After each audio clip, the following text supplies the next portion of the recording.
Right now, Tesla is making waves on two different fronts. Number one, it's aggressively cutting prices across the board, but especially notable are their luxury models S and X. And number two, the refreshed Model 3 has lost its turn signal stocks and everyone is losing their minds. Let's take a look.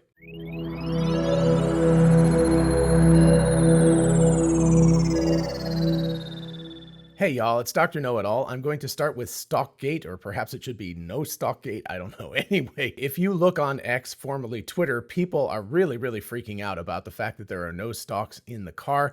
I think it's a relatively vocal minority, not like everyone out there. Anyway, I have never had a chance to drive a Model S or X, hint hint if anybody wants to give me a ride. So I've never had a chance to try the new steering wheels that don't have the stocks and instead have like a little thumb button that you push. So you push one, push another, right? So right or left, you just push your thumb in and it does that. So the advantage to that, of course, is that your hand is on the wheel. And of course, Tesla gets to delete parts that they don't need.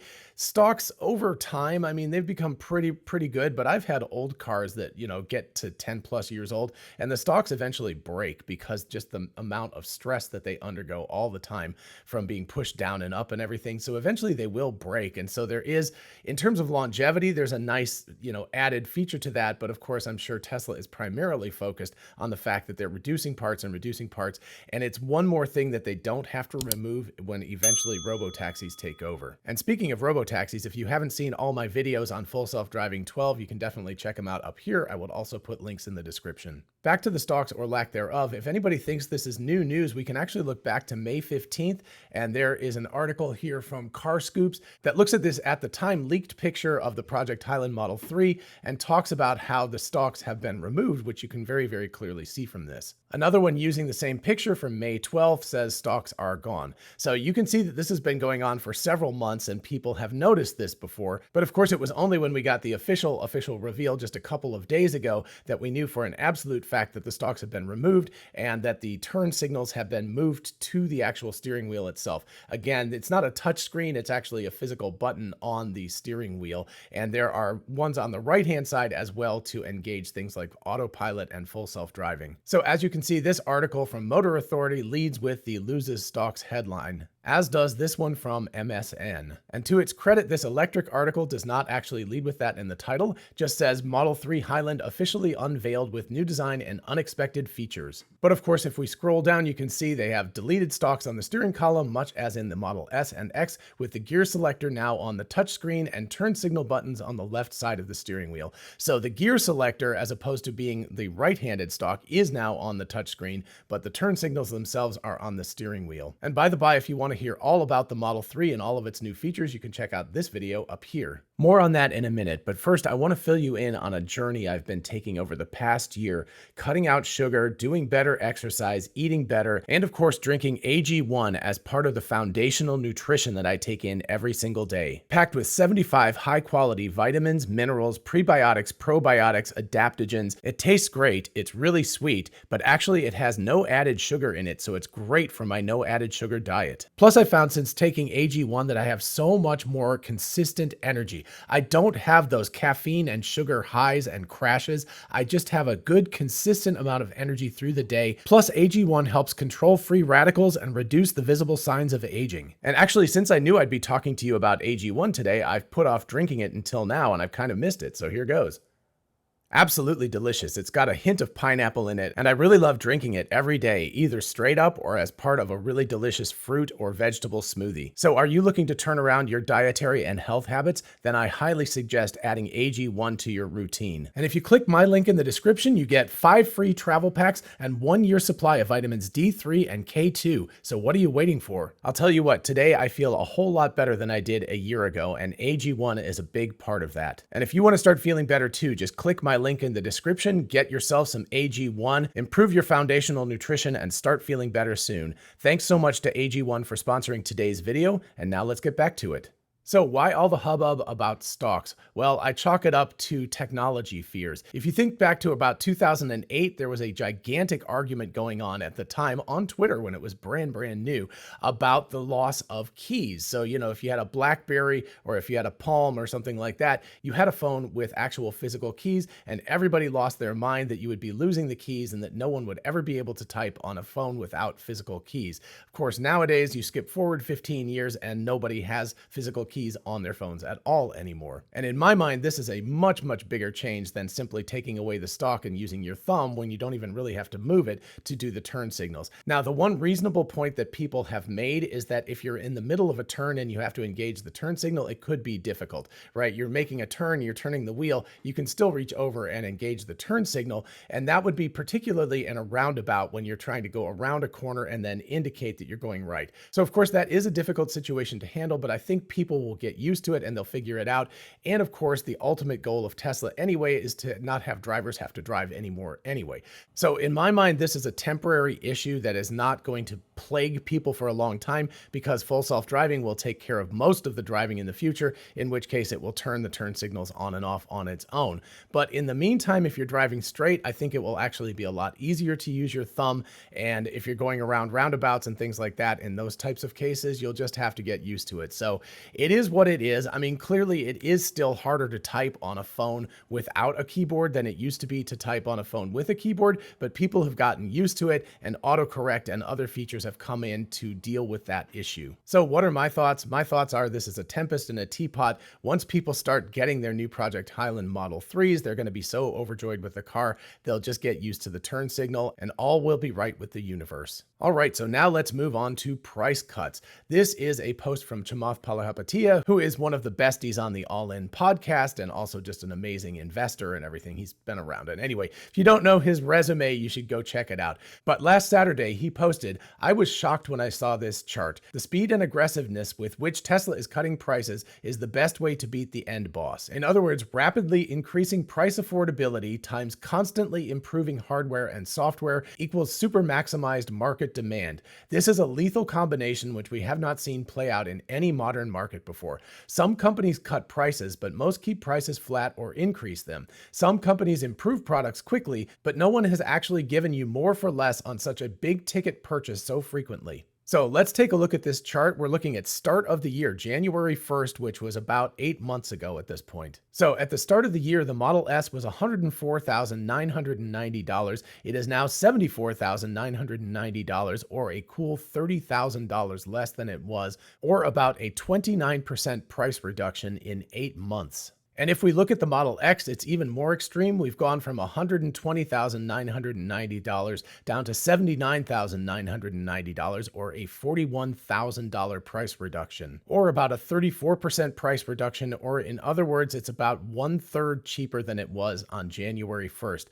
That is kind of crazy. Aside from the TVs that Walmart or other big box stores put on Black Friday sales or something as loss leaders, and they'll knock, a lot off, like 1/3 off the price or a half off the price temporarily to drive people into the store, nobody does this on large items like this. They just don't do it. This isn't a loss leader. This is just something that Tesla has done. And it's got to be making other luxury automakers. I mean, Lucid has just got to be sweating bullets at this point. But heck, let's think about Mercedes, BMW, Lexus, and so on. These are companies that are selling gas cars that are more expensive than this, and you can buy a very high-end luxury EV for less than a lot of gas cars right now, sticker price, and then of course the car is way better and it's way cheaper to operate over time. So this move is destroying the luxury market right now. As Chamath says, this is a lethal combination which we haven't seen play out in any modern market before. This is just completely crazy, and they're really doing the same thing with the Model Y and the Model 3 at the same time, but it's just that the numbers are a little bit smaller, so it's not as obvious as these ridiculously large price cuts. So now let's turn to an excellent post from Farzad Mesbahi, who was on the channel just a couple of days ago. Definitely check out my video with him if you have not seen that yet.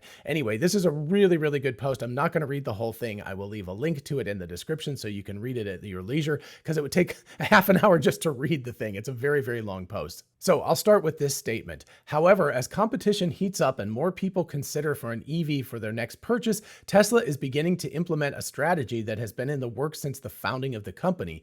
Here's the company's mission statement, which has largely remained the same since its founding: accelerating the world's transition to sustainable energy. The key word here is accelerating.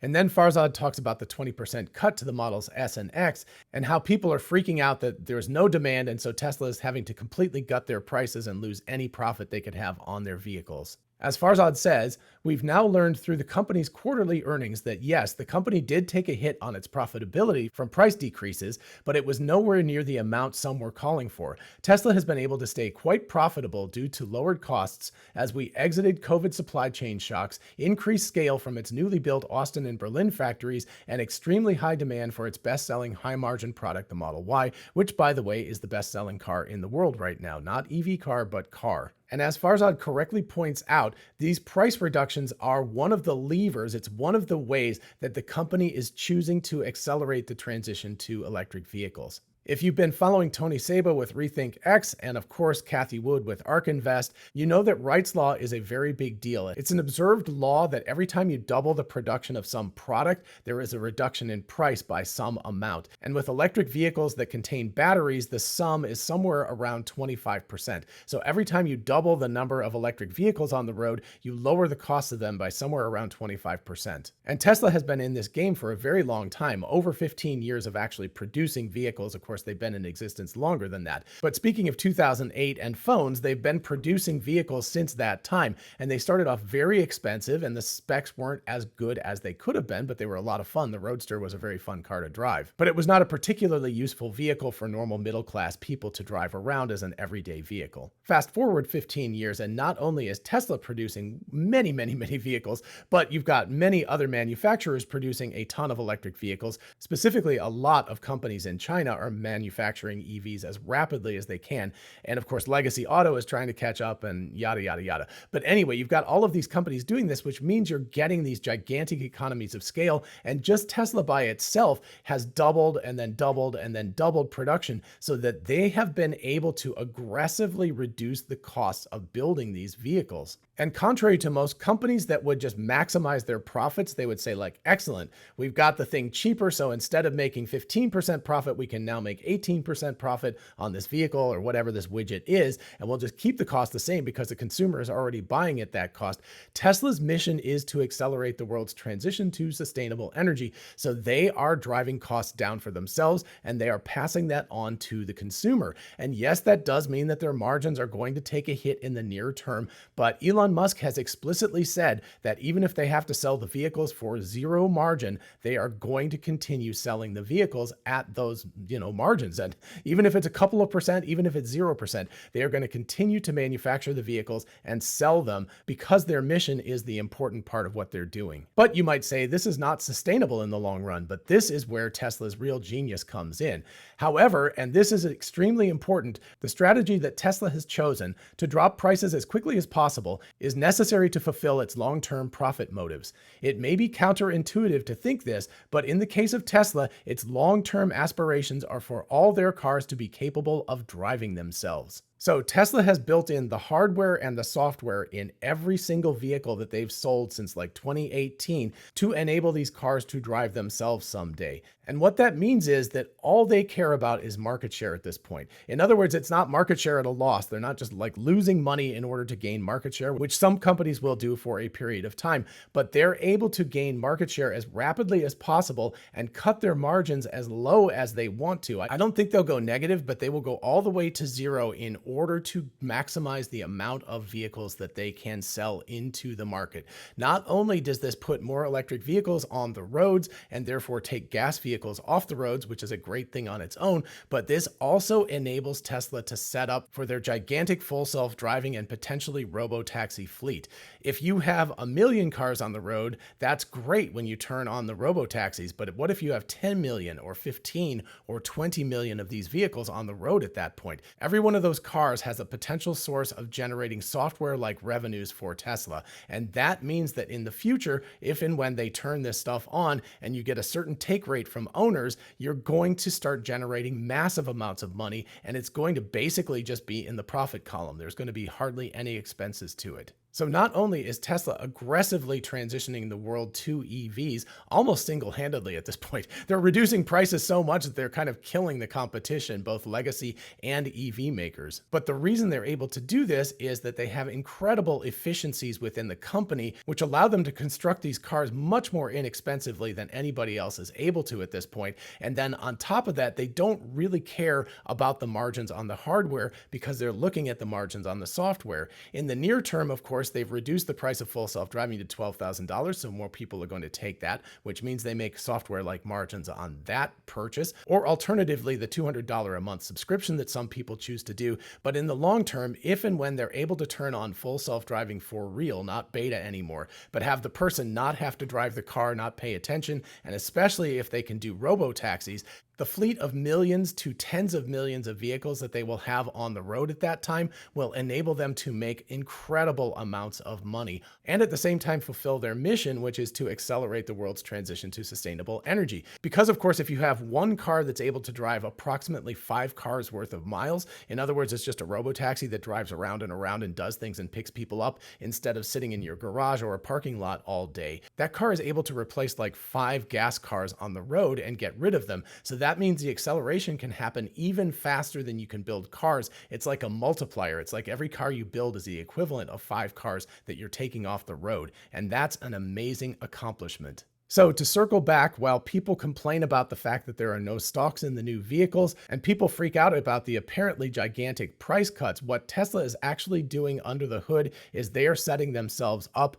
for incredible profit margins in the future. And of course, at the same time, fulfilling their mission to accelerate the world's transition to sustainable energy. And that, in my mind, is pretty darn cool. All right, I hope you enjoyed this episode and found it fun and interesting and thought-provoking. If you did, please do like it so other people can find it. And of course, consider subscribing for more of this kind of content.